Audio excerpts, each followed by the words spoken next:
YSR party తరఫున డోన్లో circle inspector గారికి ఒక ఫిర్యాదు చేయడం జరిగింది. ఏమదంటే రాష్ట్ర వ్యాప్తంగా కూడా వైఎస్ఆర్ కాంగ్రెస్ పార్టీ అధ్యక్షుల పిలుపు మేరకు ఈ ఆంధ్రప్రదేశ్లో ఉన్నటువంటి ప్రతి పోలీస్ స్టేషన్లో ఏబిఎన్ ఛానల్ పైన దాని యాజమాన్యమైనటువంటి వేమూరు రాధాకృష్ణ పైన చర్యలు తీసుకోవాలని చెప్పేసి ఫిర్యాదు చేయడం జరిగింది. కారణం ఏమంటే ఈ నెల 4వ తారీఖున ఏబిఎన్ ఛానల్లో వీకెండ్ కామెంట్ బై ఆర్కే అనేటువంటి కార్యక్రమంలో భాగంగా వైఎస్ఆర్ పార్టీ పైన, వైఎస్ఆర్ పార్టీ నాయకులపైన, వైఎస్ఆర్ పార్టీ కార్యకర్తలపైన అందరిపైన కూడా ఏబిఎన్ ఛానల్లో అసత్యమైనటువంటి, దుర్మార్గమైనటువంటి, నిరాధారమైనటువంటి ఆరోపణలతో కూడినటువంటి ప్రసారం జరిగిందన్నమాట. ఏమి అదంటే అమరావతి గురించి అనేక సందర్భాలు చెప్తూ మా పార్టీ అధ్యక్షుడు జగన్మోహన్ రెడ్డి గారి వ్యక్తిత్వాన్ని గురించి మాట్లాడుతూ అందులో భాగంగానే వైఎస్ఆర్ పార్టీ నాయకుల మీద అనేకమైనటువంటి అనరాని సభ్య సమాజంలో ఎవరు కూడా పత్రిక యాజమాన్యం నడుపుతున్నటువంటి ఏ వ్యక్తి కూడా అనరాని మాటలు అనడం జరిగింది. వాటిలో ప్రధానమైనటువంటిది ఏంటంటే అమరావతి గురించి మరి అంత ఛానల్లో ప్రచారం చేస్తూ వైఎస్ఆర్ పార్టీ అధ్యక్షుడు జగన్మోహన్ రెడ్డి గారు ఏం చెప్తే అది తలపడానికి వాళ్ళ నాయకులు, వాళ్ళ కార్యకర్తలు ఉన్నారు. ఎవరు కూడా ఎదిరించి మాట్లాడరు. మరి వైఎస్ఆర్ పార్టీ నాయకుల భార్యలు మీ భార్యలు కాదు, మీ చెల్లెళ్లకు సంబంధాలు చూడనంటే కూడా చూస్తారనేటువంటి రకంగా ఛానల్లో నువ్వు ప్రచారం చేయగలిగినావంటే వైఎస్ఆర్ పార్టీ నీకు అంత సులువు కనపడిందా? జగన్మోహన్ రెడ్డి గారు నీకు అంత తక్కువ కనపడినాడా?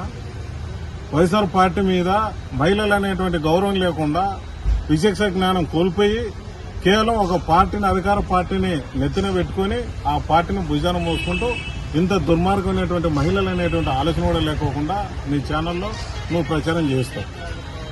ఈరోజు రాజధాని గురించి, మావిగాని గురించి మాట్లాడేటప్పుడు యావత్ రాష్ట్రం అంతా హర్షిస్తుంటే మరి ఒక పార్టీ మాట్లాడాల్సినటువంటి విషయాలను, ఒక పార్టీ ఇవ్వాల్సినటువంటి వాయిస్ను కాదని ఒక ఛానల్గా ఉన్నటువంటి నీవు రాజధాని గురించి అంత మీదకెత్తుకోవాల్సినటువంటి అవసరం ఏముంది? కేవలం ఏ పార్టీ అయినా కూడా, ఏ ఛానల్ అయినా కూడా అధికార పార్టీలో ఉన్నటువంటి లోపాలను ఎత్తి చూపుతారు.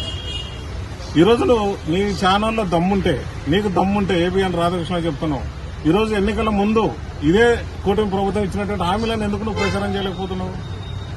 ఇదే ఏబిఎన్ ఛానల్లో అనేక హామీలను ఇచ్చి హామీలను ఎగ్గొట్టి ఈరోజు జరుగుతున్నటువంటి ఒక రియల్ ఎస్టేట్ వ్యాపారం జరుగుతుంటే అమరావతిలో, మరి ఈరోజు నువ్వు ఎందుకు దాని గురించి ప్రచారం చేయకపోతున్నావు?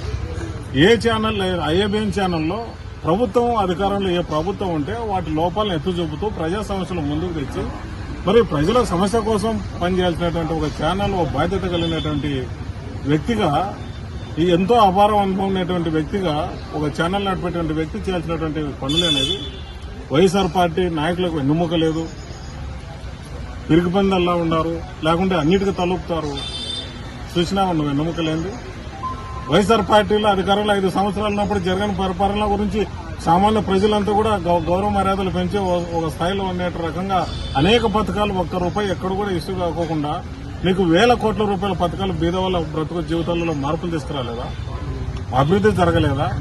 ఇవేమి కనపడుకోకుండా ప్రతిపక్ష పార్టీ ఉన్నటువంటి నాయకుని మీద, పార్టీ మీద ప్రతి నిత్యం నీ ఛానల్లో ఈ రకంగా ఎంతో ఓపిక సహనంతో ఉన్నప్పటికీ కూడా వైఎస్ఆర్ పార్టీ నాయకులు ఇంత టార్గెట్ చేస్తూ మహిళలను ఇంత కించపరిచేట్టుగా మాట్లాడడం అనేటువంటిది సభ్య సమాజం తలదించుకునేటువంటి పరిస్థితి ఈరోజు నువ్వు మాట్లాడినది నువ్వు చేసావు.